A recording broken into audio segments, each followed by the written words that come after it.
Mga kwento ni Felmo.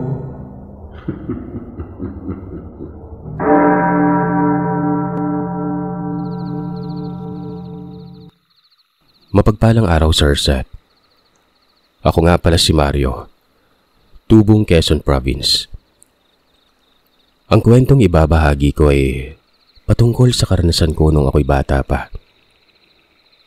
Hindi pa ganoon kabukas ang kaisipan ko sa mga bagay-bagay noon.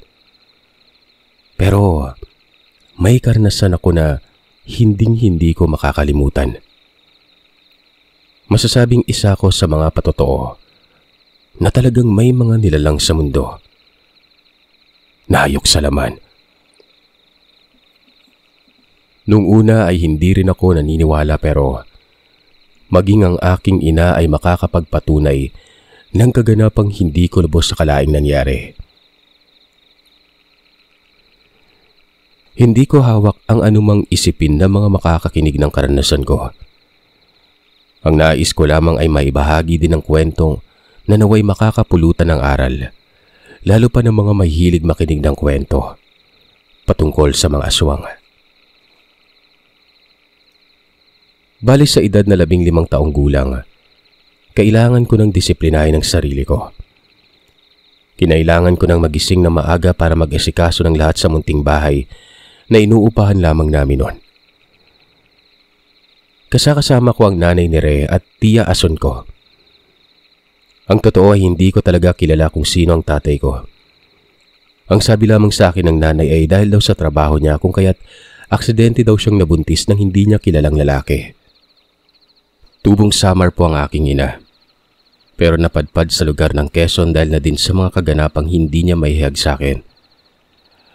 At dahil daw hindi pa arok ng pag-iisip ko kung kaya't hindi na lamang din ako namilit kay nanay na magkwento ng patungkol sa kanyang nakaraan.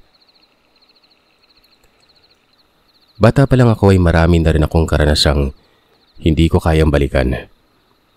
Namana ko yata yung pag-uugali ni nanay ni Re. Yung gusto lang mabuhay sa pangkasalukuyan na hindi na inaalala pa ang kahapon.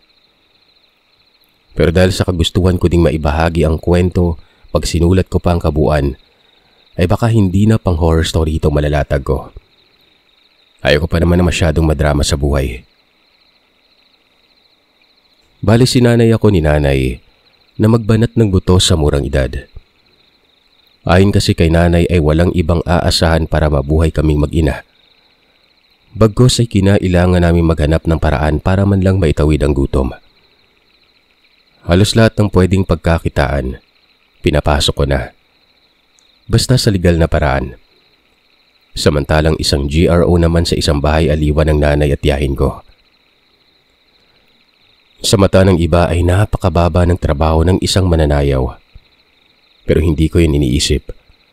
At lalong hindi ko kayang husgahan ng tiya at nanay ko dahil lang sa kanilang trabaho. Halos gabi-gabing naroroon ang dalawa at madaling araw na din sila kung umuwi.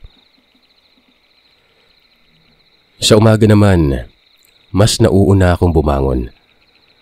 Maaga pa lamang ay lumalabas na ako para bumili ng pandesal sa tindahan ni Lolo Doro. Sugi na niya ako kaya malapit ang loob ko sa tindero ng panaderya. Bago pa man sumikat ang haring araw, naihanda ko na lahat ng kakailanganin sa pamamahay namin. Dala kasi ng puyat ng aking nanay at tiya, tulog maghapon ng mga ito. Kung kaya't bago pa man ako umarangkada sa pagrarakit ay sinisigurado ko muna na may makain ng dalawa. Madalas kasi hapon na rin ako nakakauwi at walang nag-aalaga sa nanay at tiyahin ko.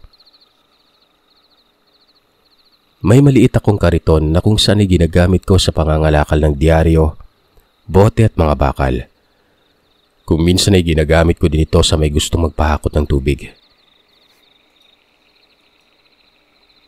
Bandang 7:00, habang nagtutulak ako ng kariton, hindi ko inaasahan ang mangyari. Napadaan ako sa isang iskinita na may nagkukumpulang tao noon. Meron pang nakapalibot na mga pulis at mga tanod sa lugar. Napasilip ako ng bahagya. Aalamin ko lang sana kung ano ang nangyari. Pero nagulat ako, Sir Seth. Napaatras ako nang makita ko yung parang nagkalat na mga karne. Pera-perasong mga laman yon. Noong una, akala ko ay galing pa sa katawan ng isang hayop katulad ng baboy. Pero ayon doon sa mga nakakita, katawan umano ng isang babae yon. Halos hindi na ito makilala dahil parang nilapa ng kung anong mabangis na hayop. Wakwak ang tiyan na para bang tinanggalan ito ng laman loob. Abante pa sana ako nang may biglang humawak sa braso ko. Si Lolo Doro yon. Bahagya niya akong hinila palabas ng lugar. Ayon kasi sa kanya hindi pwede ang katulad ko sa lugar. Lalo pat napakasensitibo ng kaganapan.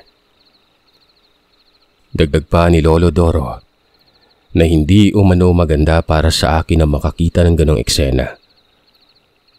Wala naman akong nagawa kundi ang sumunod sa kanya.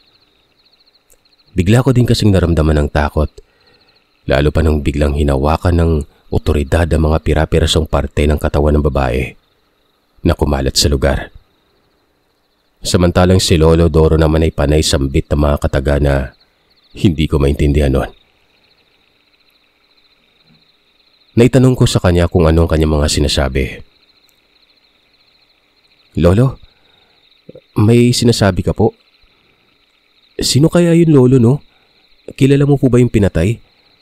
Tsaka parang hindi naman yata gawain ng kung anong uri ng hayop yung ganon. Kung meron man, anong klaseng hayop naman yung lalapa? Mga katanungang nabitawan ko kay Lolo Doro. Grabe yung trauma na nararamdaman ko nun. Humugot ng malalim ng paghinga ang matanda bago sumagot sa mga katanungan ko. Pero ayon sa kanya ay hindi niya sigurado kung ano ang pumatay sa babae.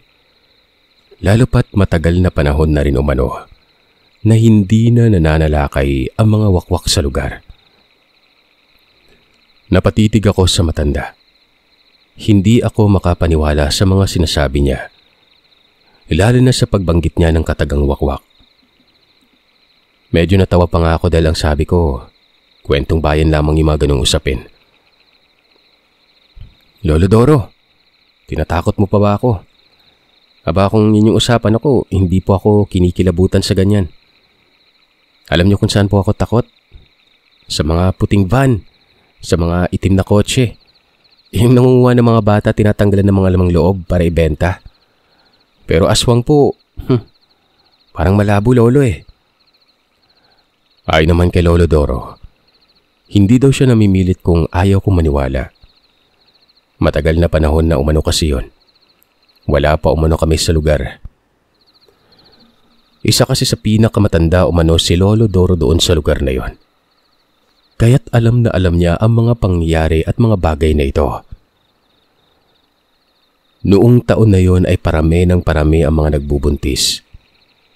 Sigurado siya na hindi lamang umano yung babaeng yun ang makikita ko sa ngayon na pupuntiryahin ng mga ganong nilalang. Siya nga pala, may gaganaping medical mission sa plaza sa susunod na araw. Dumalukat sa ama mo yung nanay at tiyahin mo nang masuri din kung maayos pa ba yung kalusugan ng mga yan. Libre lamang yun, lalo na sa mga batang kagaya mo at kung gusto mo, magpatuli ka na rin. Magbibiro pa sana si Lolo Doro nang makita niyang ekspresyon ko. Hindi na ako sumagot o nagtanong pa. Tanging pagtango na lamang ang natugon ko sa matanda. Sabay paalam na nun. Dahil sa nangyari kung kaya't naantala ng aking gawain ng umagang yon. Naisip ko tuloy na mahaba ng 1 oras na pamamalagi ko sa walang kwentang bagay. Matapos kong magpaalam kay Lolo Doro, siya namang dali-dali kong pagtulak ng kariton. Iniisip ko ng mga oras na yon na hindi lamang ako ang nag-iisang nangangalakal. Marami pa, kung kaya't kinailangan ko maging maaga. Habang nagtutulak ako ng kariton, may aling bigla na lamang tumawid sa kalsada. Dahil sa mabilis na pagtulak ko ng kariton ay bigla siyang nasagi. As in, nabangga ko talaga siya, Sir Seth. Kinabahan ako nun. Kariton lang yun pero pakiramdam ko malakas ang pagkakabangga talaga. Wala namang katao-tao noon sa lugar na yon maliban sa ali kung kaya dali-dali akong kumilos para sana alalayan ito. Pero nang akmang papatayuin ko na, bigla akong pinaatras. Nagulat ako sa naging sunod na galaw ng ali. Takang-taka ako nun. Gawa ng marami siyang galos pero ayaw niyang magpatulong. Tinititigan ko lamang ang ali nun habang nasa malayo ako parte. Nag-aalala ako ng Sir Seth. Siyempre mamaya baka kailangan niyang maisugod sa pagamutan, di ba? Pero nagulat na lang ako sa mga sumunod na nangyari. Nakasuot ng mahabang itim na damit ang ali. Kaya siguro hindi din siya nakailag nung nasagi ko siya kasi naman tirik ang araw nun.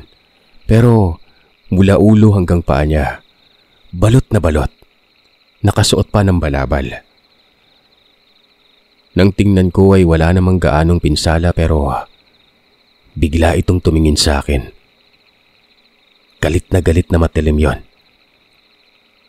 Hindi ko maintindihan kung ano ang gagawin ko. Napako ako sa pagkakatayo. Tinitigan ako ng ali na para bang tinitingnan niya ako mula ulo hanggang paa.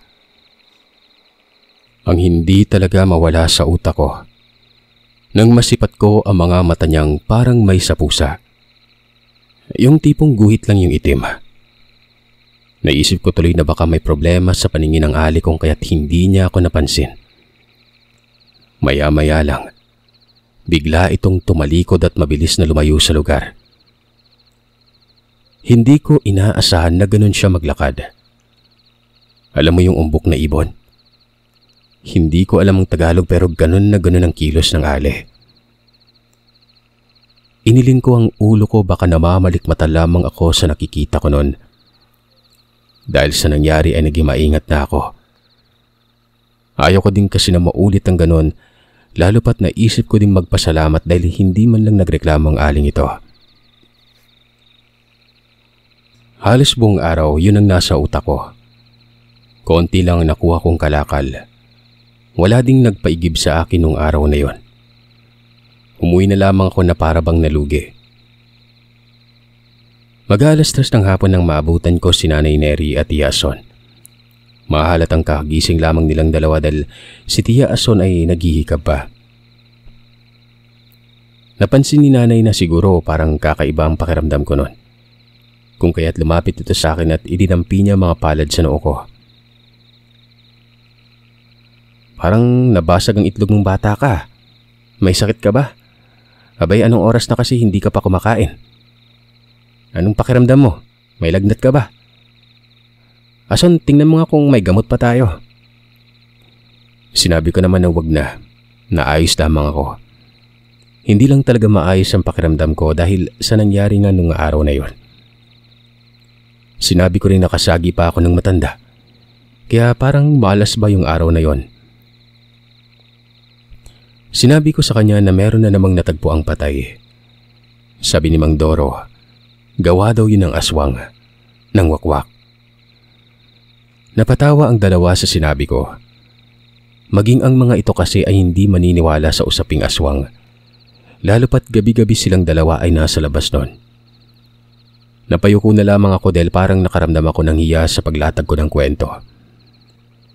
Inabutan ako ni Tia Ason ng basong may tubig. Ayon sa kanya ay inumin ko umano muna baka daw kasi nabibigla lamang ako sa mga sinasabi ko noon. Maya-maya pa ay naglatag na ito ng mga plato sa lamesa. Maging silang dalawa kasi ay nagugutom na rin. Gusto ko pa sana magkwento lalo na patungkol doon sa matandang nasagi ko pero sabi ni Nanay ay kumain na lamang umano kami. Baka daw kasi sumama ang pakiramdam ko dahil nalilipasan ng gutom. Habang kumakain, bigla na lang nasuka si Tia Ason. Patakbo itong pumasok sa banyo at pakiwari hawak-hawak ang tiyan niya. Takang-taka kami ni Nanay noon at hindi maiwasang mag-isip ni Nanay at manermon sa kapatid niya. Ayon kasi kay nanay ay kagabi pa ito nagdududuwal. Tinanong ni nanay kung buntis ba ito. Abay, sinasabi ko na sa iyo, Ason, na sa trabaho natin na hindi pwedeng magbuntis ka. Alam mo naman siguro yon. Sana wag mo akong gayahin. Kita mo to si Mario, hanggang ngayon kinukulit ako kung sino yung ama niya. Kalakaran ng trabaho natin, mahirap kung hindi tayo mag-iingat. Habang maaga ay ipakonsulta mo na yun ang mahanap natin ng solusyon. Doon ko naalala na merong medical mission. Sinabi ko ito kay nanay. Miyaya kong pumunta kami doon, gawa ng hindi pa rin ako nagpapatuli nito. Nakatawang lumabas si Tia Ason sa banyo. Umupo na rin ito at sumubo ng kanin. Ayon kasi sa kanya ay kailangan niyang kumain lalo pat lahat daw ng kinain niya nung buong gabi ay nailabas niya. Pinabulaanan niya din ang sinabi ng nanay na buntis ito. Ayon pa dito ay lagi daw itong nag-iingat, lalo pa pag sumasama sa ibang lalaki. Nailing na lamang ang aking ina dahil kasi may karanasan na at alam na alam nito kung ano ang mga sintomas ng nagdadalang tao. Sa unang tingin niya pa lamang sa kapatid niya ay nakakasigurado siya na hindi lang sa pagod o puyat kung bakit masama ang pakiramdam nito. Posibleng buntis ito, na para bang ayaw lamang sabihin ng totoo. Gayunpaman ay hinayaan na lamang ito ni nanay. Ayaw niya rin kasing ipagpilitan kung ano man ang nakikita niya.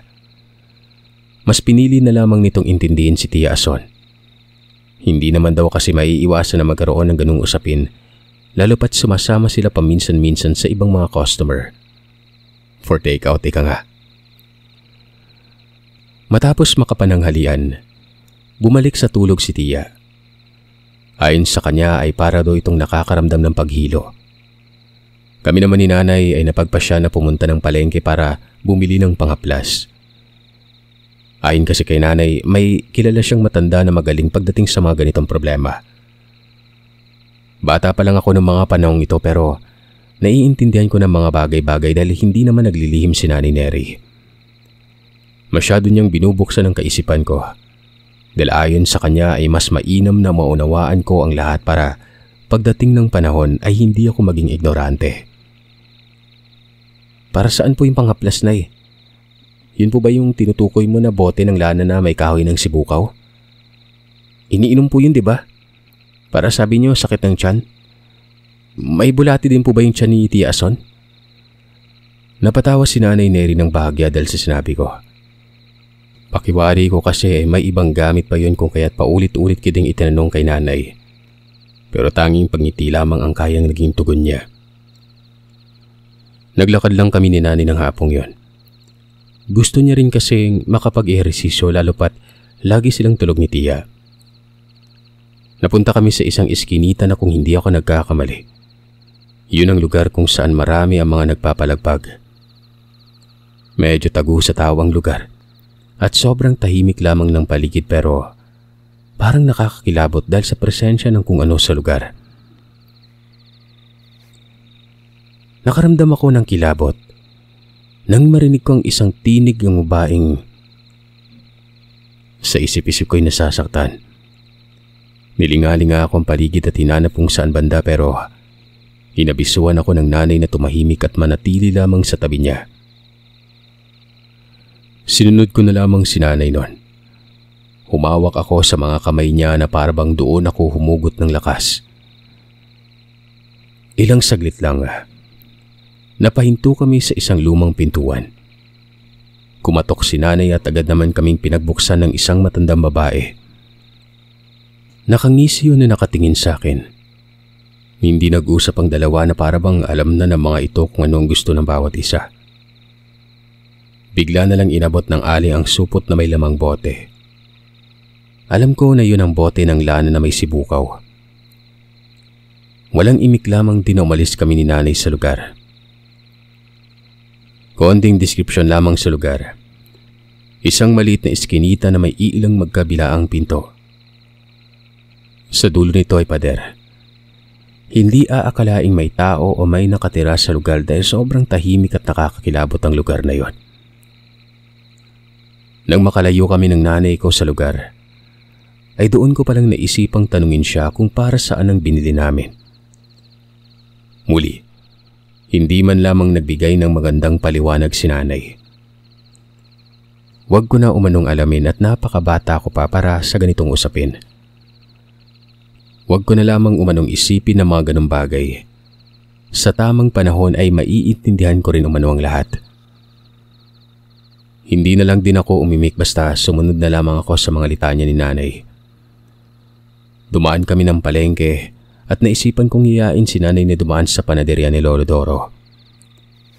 Gusto ko kasing kumain ng mamon na may pasa sa gitna nun. Ang kaso, nung dumaan kami ay nakasarado ng panaderya. Wala namang ibang nagbebenta ng tinapay ng ganong oras kaya napagpasya naming umuwi na lamang. Habang naglalakad kami ay hindi ko maiwasang mag-isip na mga gagawin ni Nanay at Tia Ason. Pinapanalangin ko na lamang na kung ano man ang kanilang plano, ay hindi yun makakasama sa kanila. Ilang sandali lang nang marating namin ang bahay. Akmang papasok na kami nang mamataan ko ang pamilyar na figura. Dumaan lang naman na para bang nakatingin sa amin ni Nanay. Tinitigan ko at inalala kung saan ko nakita ang nasabing tao.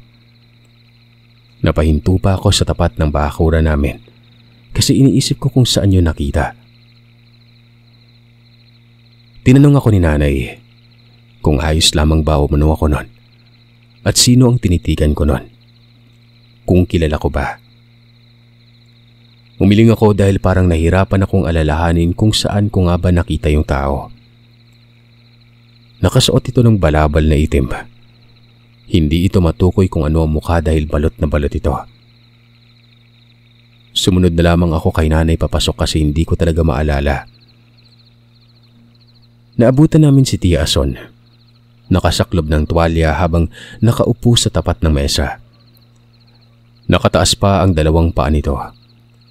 Mababakas sa mukha ng tiyahin ko na hindi talaga maganda ang pakiramdam niya. Lalo pat inuubo pa ito. Dinampi ni Nanay Neri ang palad niya sa noo ng kapatid. Sabay ng paghawak nito sa kamay para damhin ang pulso ni Tia Ason. Imbis na suriin niya lang sana ay pinatukan niya ito na para bang naiinis nun. Susunod ka sa mga sasabihin ko ha. Buntis ka nga, Ason. Kita mo ba yung mukha mo? Huwag ka munang uminom ng kung ano at ako ang gagawa ng paraan. May lagnat lang po si Tia Inay. Dinaig niyo pa yung doktor ah. Saka sa sunod na araw may medical mission naman. Baka may libreng konsulta dun sa mga buntis. Kaya huwag ka na po mag-alala. Habang nagsasalita ay pinatong ni Nanay ang supot na may lamang bote ng lana. Nagulat pa siya nang makitang halos kalahati na lamang ito. Mapapansing umapaw ang laman ng nasabing bote dahil nasa supot ng lanang yon. Nagtaka naman si Nanay. Ayon sa kanya ay may kakaibang pangitain ng gamit. Ipinaliwanag ni Nanay kung para saan ito dahil maging si Tia Ason na intriga na. Ayon sa aking ina, ang lana na laman ng bote ay pwedeng panghaplas sa kung anong karamdaman. Mabisa daw itong pangmasahe lalo pa kung masakit ang katawan. Dagdag pa niya, mabisa din umano itong panglinis ng bituka at ng matres. Bigla namang napatakip ng bibig si Tia Ason.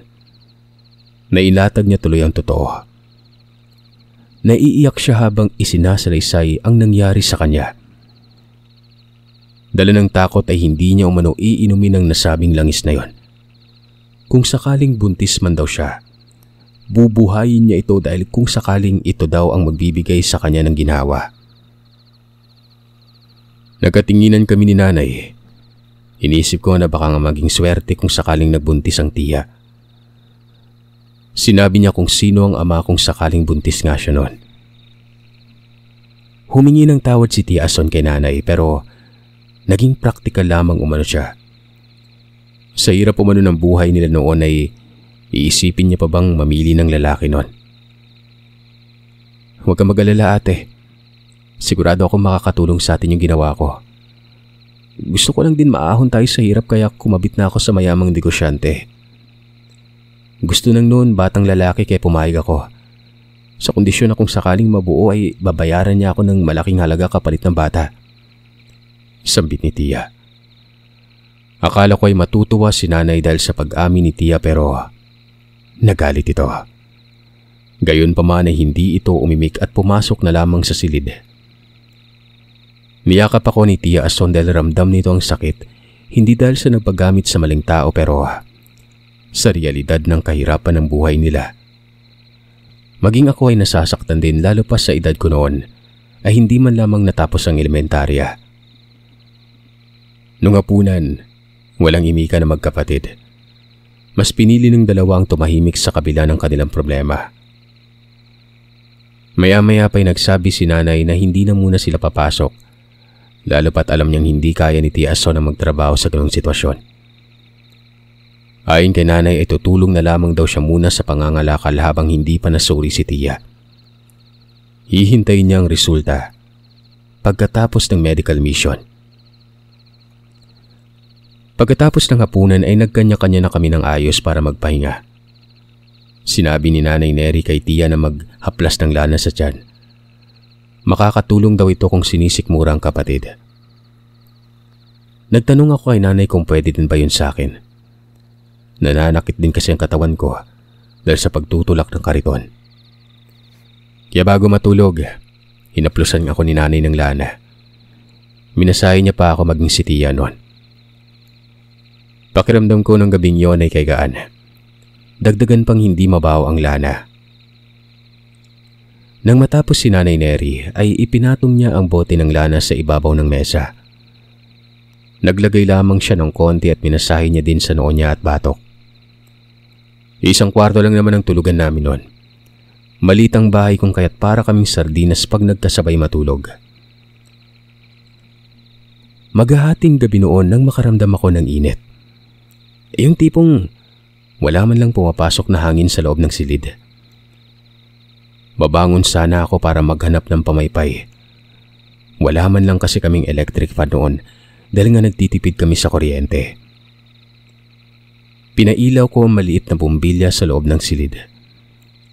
Nang bigla akong makarinig ng paglangit-ngit ng bubong. Inisip kong baka hangin lamang. Si Nanay at Tia ay masarap ang tulog.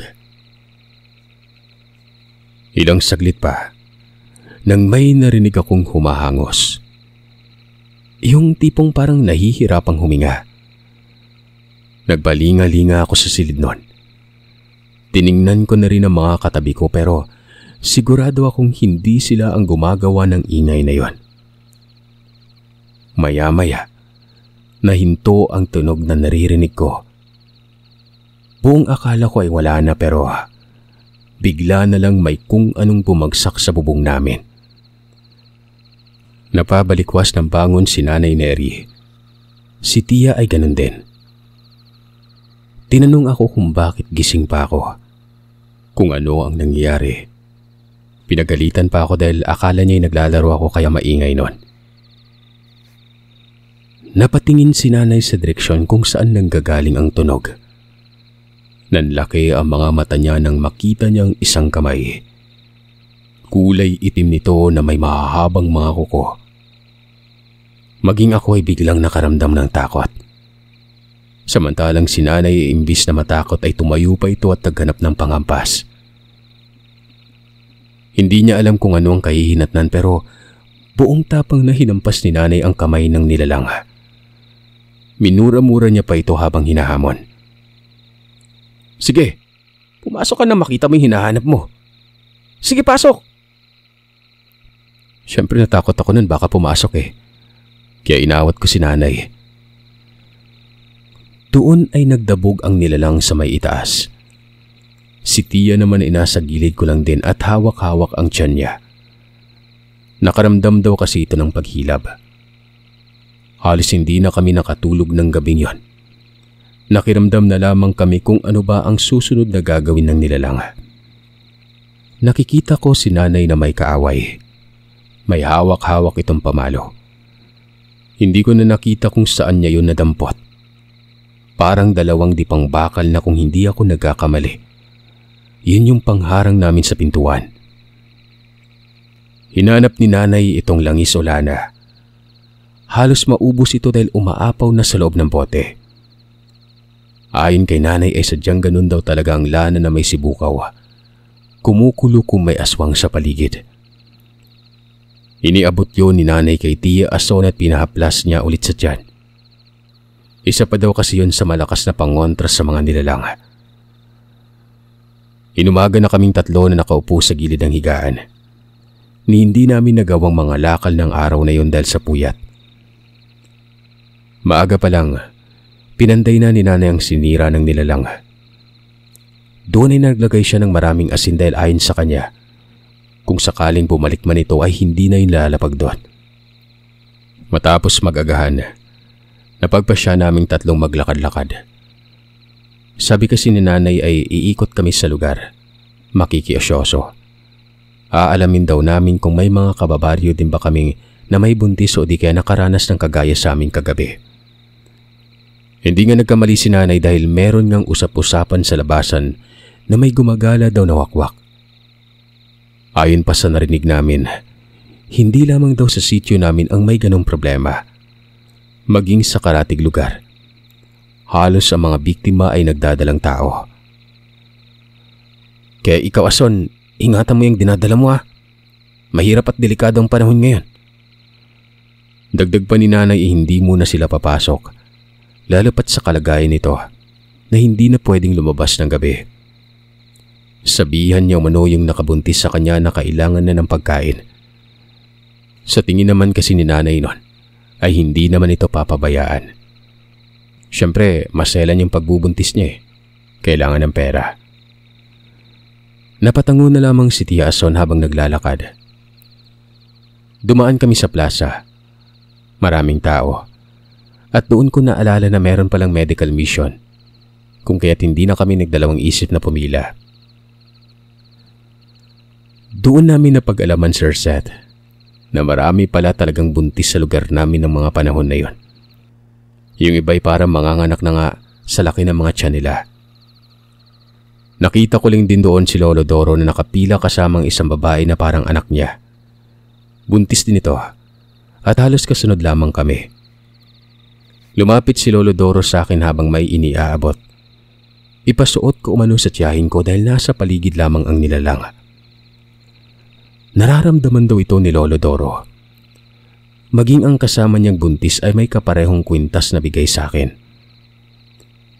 Bali kwintas po yun nayari sa bala ng baril. Ayon kay Lolo, may karga daw yung dasal pang proteksyon laban sa masasamang nilalang, lalo pa sa mga aswang. Mahina lamang ang boses ng matanda habang nagkikwento sa akin pero sapat yon para marinig at maintindihan ko ang mga salita niya. Nais ko din sanang magkwento sa kanya tungkol sa mga pinagdaanan namin nung gabi pero hindi ko na yon nailahad pa dahil tinawag na sila ng volunteer. Pinapasok na sila at kami naman ay naiwan pa sa pila. Ipinasuot ko kay Tia Ason ang bigay ni Lolo Doro. Binulungan ko na lang siya para nang sa gayon na hindi siya magpanik, lalo pat maraming tao sa lugar. Sumunod lang din naman si Tia kahit na hindi niya daw maintindihan ang mga sinabi ko dahil maingay. Nauna nang umalis si na Lolo Doro at ang kasama niya samantalang kami ni nanay ay naghintay pa ng ilang minuto. Habang nakatayo doon sa pilahan, hindi ko na iwasang magpalinga-linga sa paligid nun. Nakaramdam na naman kasi ako ng pamilyar na presensya. Mainit at tirik ang araw ng mga oras na yon. Pero may kakaibang alinsangan talaga akong nararamdaman na hindi ko mapaliwanag. Sa hindi kalayuan, nasipat ko na naman ang pamilyar na itsura. Sa pagkakataong yon, nakatingin ito ng matalim sa amin ng tiya ko. Ito yung alin na nabangga ko. Nakasuot pa rin ito ng balabal pero dahil may araw na mga oras na yon, naging klaro sa akin ang lahat. Siya yung alin na maliban sa nabangga ng kariton ko ay siyang pabalik-balik sa tapat ng bahay namin. Isa lang ang hindi ko sigurado ng mga oras na yon. Kung siya bang aswang na nagtangkang manloob sa amin noon. Kahit maraming tao ay hindi ako bumitaw ng pagkakahawa kay tiya at nanay. Hindi ko man mapaliwanag sa kanila ang nararamdaman ko pero natatakot ako hindi para sa akin kundi sa tiyahin ko at sa mga iba pang buntis na naroroon sa lugar. Maya-maya ay tinawag na rin kami ng volunteer. Inalalayan namin ni nanay si Tia Ason hanggang sa natapos. Nakumpirma namin na ilang buwan na pala ang ipinagbubuntis niya. Hindi lang ito masyadong halata dahil pinili nga ni Tia ang itago. Wala na rin nagawa si nanay kundi ang alalayan ng kapatid niya.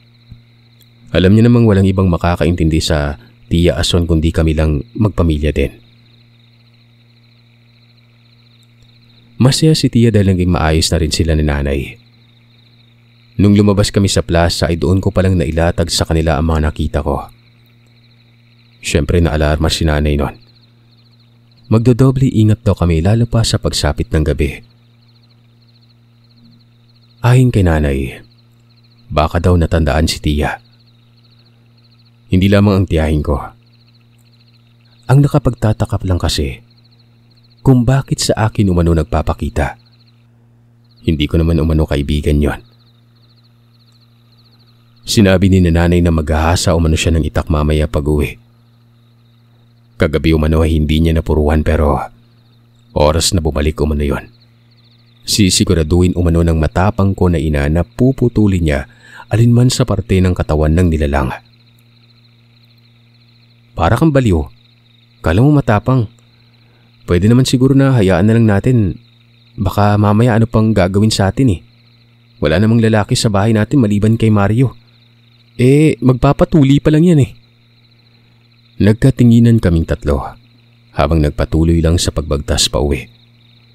Ilang saglit lang nang marating namin ang bahay ay may nasipat kaming isang kotse. Nakaparada yun sa mismong tapat ng tirahan na tinutuluyan namin. Isang may edad na lalaki ang bumaba at sinalubong si Tia. Ayon dito ay hindi niya daw kasi nakita si Tia ilang gabi na kung kaya't napagpasya niyang pasyalan ito. Unang tingin pa lang mababakas talaga sa lalaki na mapera. Mababakas din sa mukha ng tiyahin ko na masaya ito. Kahit pa sabihin natin kabit siya ng lalaki pero ramdam mo din dito na talaga may gusto ang tao sa kanya. Hindi na ito nagtagal. Saglit lang silang nag-usap. Hindi na rin ito pumasok pa ng bahay namin. May inabot lamang ito sa tiyahin ko na nagbigay saya dito. Basta mababanaag sa mukha ng tiyahin ko ang saya. Pagkatapos ng tagpong yun ay umalis na ito. Nagyaya si Tia na gumala daw kami. Ililibre niya daw kami ng hapunan sa isang malapit na kainan sa bayan. Nung una, ayaw pang pumayag ni nanay kasi malayo at iniisip niyang gagabihin kami nun eh. Pero ayon naman kay Tia, minsan lamang umano, saka saglit lamang umano sila noon. Kakain lang tapos uuwi na. Gusto din kasi umanong kumain o humigop ng sabaw ng buntis noon. Gusto niya may pinagsamang sugpo, alimango at pusit. Pag hindi umano aalis ay sasama ang loob niya. Alam niya man umano naming hindi pwedeng pagbawalan ng buntis noon. Kaya ayun, wala ding nagawa si Nanay Neri kung hindi ang pumayag. Alam niyang inabutan ito ng lalaki ng pera kung kaya't gusto lamang din sana ng kapatid na kainin ang gusto. Gayunpaman, nagsabi si Nanay Neri ng kondisyon. Lalo pat alam niya na hindi magiging madali ang pagbiyahe namin. Para umano sa proteksyon, ay binitbit ni Nanay ang lana na may sibukaw. Nagdala din ito ng asin sa bag na sinamahan niya pa ng bawang. Natawa si Tia Ason dahil ayon sa kanya, saan daw natutunan ng nanay ko ang mga ganon samantalang may ayaw nga nitong maniwala dati na totoong may aswang. Sabi naman ni Nanay, napanood niya lamang umano yun sa isang pelikula. Hindi niya man sigurado kung gagana o totoo. Nakita din ni Nanay ang suot na kwintas ni Tia at ipiniliwanag naman ni Tia na ibinigay ko ito. Sinabi ko naman kay Nanay na galing yun kay Lolo Doro kung kaya't sabi naman ni Nanay ay kailangan naming madaan sa panaderya ng matanda. Magtatanong daw siya kung paano yun ginawa at sino ang gumawa. Balak niya rin kasing magpagawa para sa aming dalawa noon. Bandang 6:00 ng hapon, bumiyahe kami. Nagbitbit kaming 3 ng maliit na lagayan ng mga pangontra. Hindi din nagpapigil si nanay lalo pat paggabi na ng mga oras na yon. Hindi naman kami tumagal sa kainan. Pinagbigyan lamang namin ang gusto ni Tia. Dumaan kami sa panaderya ni Lolo Doro pero sarado na kaya napagpasya naming ipagbubukas na. Kahit hindi kabilugan ng buwan, maliwanag ang gabi noon. Habang bumababa kami sa tricycle na sinasakyan namin, inabisuan kami ng driver. May tinanong lang siya sa nanay ko. Hindi man yun nagtagal kasi gabi na. Ayon kay nanay, mag-iingat daw kami sabi ng driver. Dahil nga may umiikot na mga kung ano-anong bumibiktima sa buntis noon. Naalarma na daw ang lahat. Maging yung pinapasukan nila nanay. Hindi umano nagbukas noon. Lalo pat hinahanap pa daw kung sino ang salarin sa mga pagpatay. May iilan din kasing nagsasabi na hindi daw aswang. Baka adik lamang umano. Habang papasok kami noon, hindi ko alam pero akala ko nung una ako lang. Narinig ko na parang merong tumatawa. Parang yung mga baliw o mangkukulam na mapapanood mo sa pelikula. Ganun yung huni na naririnig ko noon. Akala ko nga ako lang.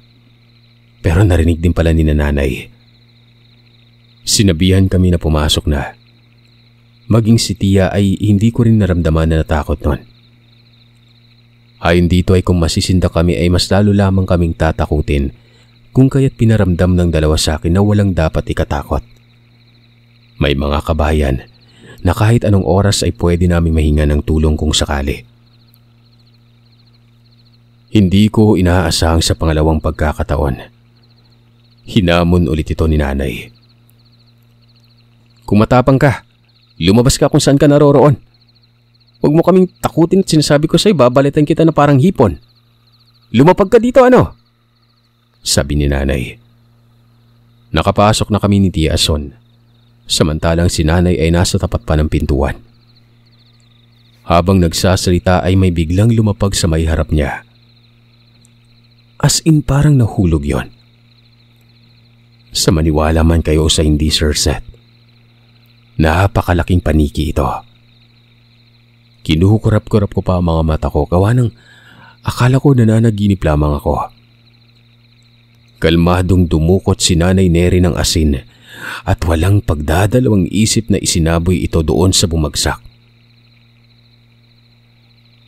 Mga kapitbahay, may halimaw! Tulungan niyo kami! May aswang! May wakwak! Sigaw ni nanay. Halos dumagundong ang buong paligid sa pag-alulong ng nilalang. Buhay na saksi ako nang makita ko mismo sa harapan ko kung paanong tila nasasaktan ito nung binato ni nanay ng asin. Kasabay ng pagsigaw ni nanay ay ang paglabasan ng mga kalalakihang may mga dalang pamalo. Halos lahat ng kapitbahay namin ay sumugod nun. Napakabilis ng pangyari. Hindi pa man nakalapit yung mga kalalakihan. Bigla na lamang nagwawala ang nilalang at lumipad pa itaas.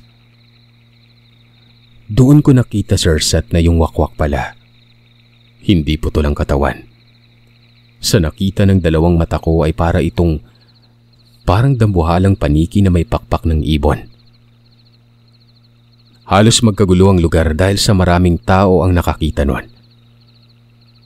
Nang makalayo ang nilalang at hindi na mahabol pa, dali-daling lumapit ang mga tanod.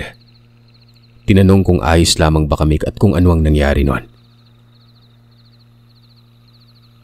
Sa awa ng Panginoon ay hindi nakaporma ang nilalang. Kinaumagahan, putok na putok ang balita sa lugar namin. Halos lahat ay gustong matanong si nanay kung ano ba ang nangyari. Naisabi naman namin pero dahil may iilan talaga na nagsasabing drama lamang daw ang lahat. Mula nang maranasan namin yon, napagpasya ni Tia na lumipat kami ng tirahan. Ayon kasi dito sa nobyo niya, kailangan daw malipat siya sa maayos na lugar. Kasama kami ni nanay nun. Dahil doon sa lalaki ng tiyahin ko, ay nabago ng konti ang takbo ng buhay namin. Sa ngayon, malaki na po yung anak ni Tia Ason. Ako'y nakapagtapos ng pag-aaral sa ginusto kong kurso. Ano man ang karanasan ko sa buhay o sa nilalang, ang masasabi ko lang ay huwag matakot. Harapin ito na may pananalig sa Panginoon at kakayanan. Nailahad ko ang kwentong ito hindi para manakot, kundi magpatotoo na hindi lang tao ang nabubuhay sa mundo. Meron din mga nilalang nakakaiba. Lalo na nung kapanahunan ng kabataan ko.